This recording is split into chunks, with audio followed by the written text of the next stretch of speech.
brought to you by Common Room PH. Ate Man, ano ba ang Mess Fest? Okay, actually, sinabay namin siya sa anniversary and we're starting this panel discussion. It's a series of talks based on like some of the more challenging topics that any small business entrepreneur experience. So, yung mga discussions for this afternoon is mess ups when you're scaling up, like how to retain your brand authenticity when you're connecting with people online.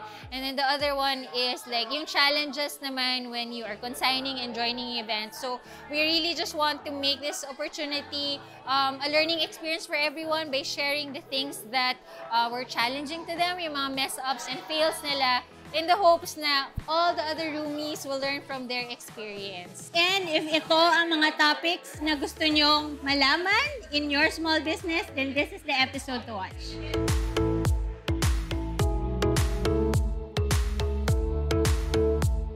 For those who are new here, Common Room PH is a shared retail and digital space for over 200 Filipino makers and artists.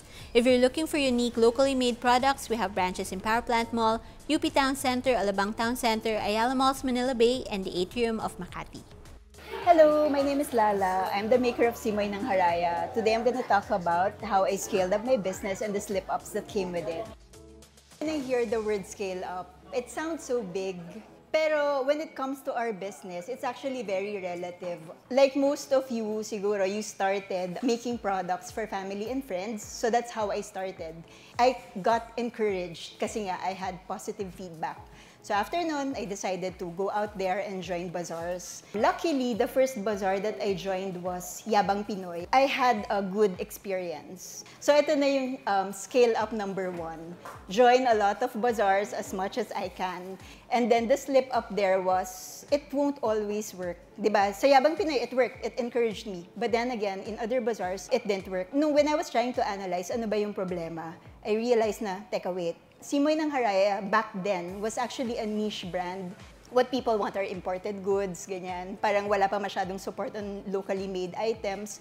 So I realized na if I'm a niche brand, why am I present in mainstream bazaars? So after nun, what I did was I just focused on building the brand. So that time, syempre, advertising pa rin. So I was really like wanting to know how I can improve the brand. So from Simoy ng Haraya pa rin, I decided to keep the name.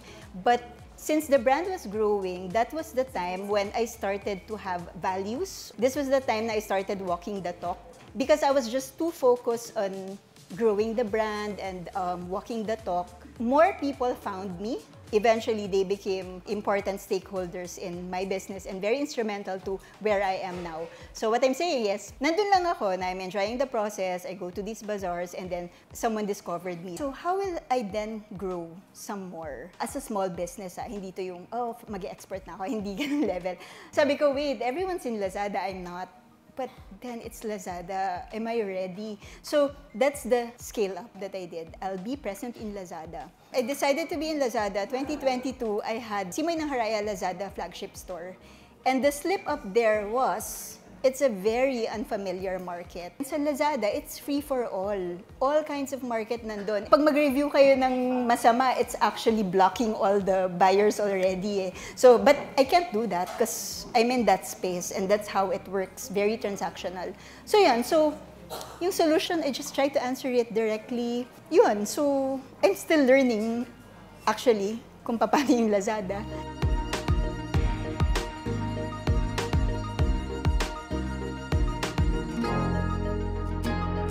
Hi, my name is Jody and my brand in Common Room is Glorious Diaz and we specialize in reworked, upcycled vintage clothing. Today my talk is about maintaining an online social media presence in a world so heavily curated. So I guess putting the me in messy. I was invited to, I guess, talk about 3 slip-ups, but I'll preface that with saying that I make mistakes every day on social media. So I guess my first slip-up, we had a physical space in Poblacion. So while I was running that space, Glorious Diaz was just my sideline.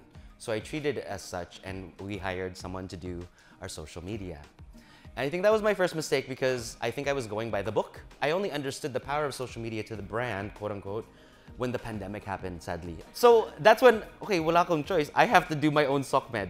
And that's when suddenly our followers finally understood what we're about. And we had to adapt to how the world worked. One, being the voice or the POV behind your brand is so crucial pala It sounds so obvious, diba? When you just say it out loud, like that's obvious. It's your small business. You need your voice from your point of view because a lot of the time I think we're influenced by what maybe is what we're reading on Pinterest, what other influencers are telling us what to do. But it's like, well, they're speaking from their point of view, right? And that it's not necessarily always a cookie cutter stamp solution to everyone here. Trust your gut and trust your own POV. I remember we posted a TikTok that went viral and it was just a dress that changed a million ways. It was online and everyone on TikTok was loving it. I want one, order one, order one. Comments aren't orders, right? Likes aren't orders. Likes aren't add to cart. And even if add to cart, it is not checkout, diba? Because then we ended up producing, so yeah, we'll produce all these things to account for all these things. And then next thing you know, it's like all the TikTok girls had moved on to another thing that they liked and loved by the time we could produce enough of it. But that was a learning. Don't chase the likes. Social media is not real. I'm gonna be mean. I'm gonna be that voice in your head that's the very mean one, and then you have to take from it what you will. And your own POV is very important versus someone else's. And then the third one would be launching a product without anticipating the demand. I couldn't keep up with all the likes and demand. That is a problem. It actually is a problem, and I'm still making that mistake all the time because I get excited about posting stuff. Our social media, I guess, there isn't enough supply to meet the demand.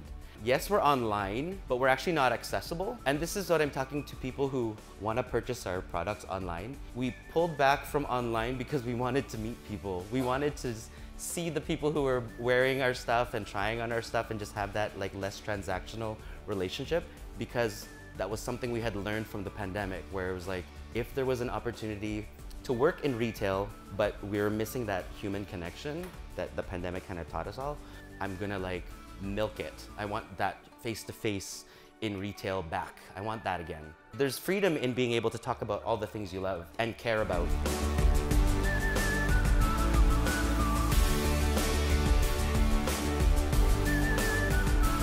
Ako po si Roma, co-owner of Common Room PH, and we started with Pop Junk Love, a small-based business.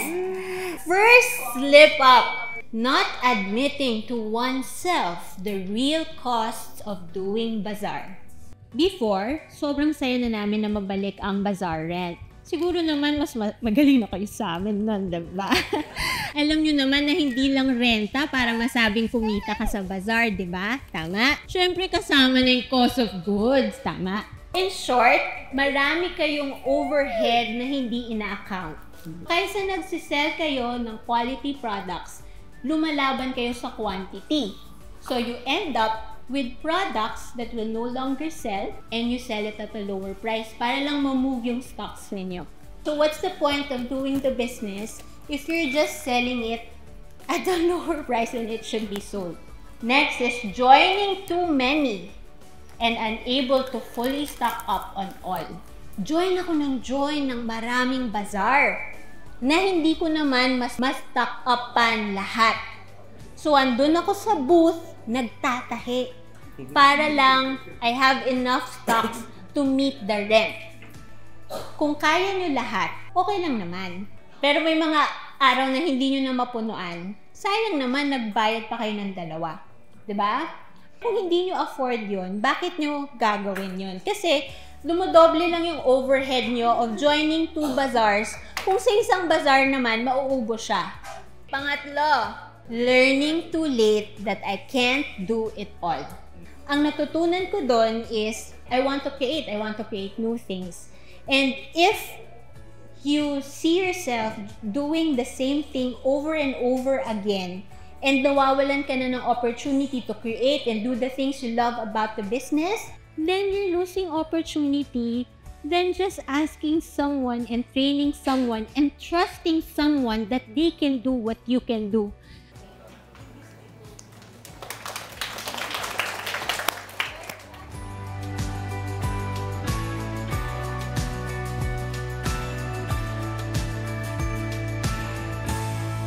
This is really like the biggest gathering that we had with all of our makers, and dami na natutunan, daming sharing. We're so tired, but we're so happy. Also, biggest event siya because we have the space for it.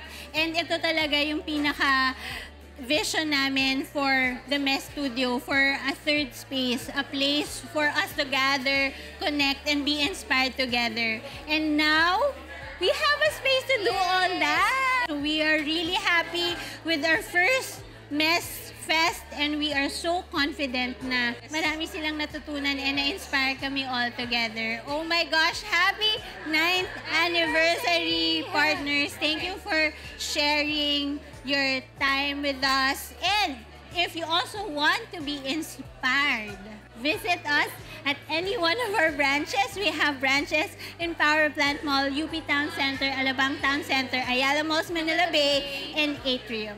Yeah, sana marami kayo natutunan from the insights and the panel discussion that we had. So thank you for joining us today. Bye!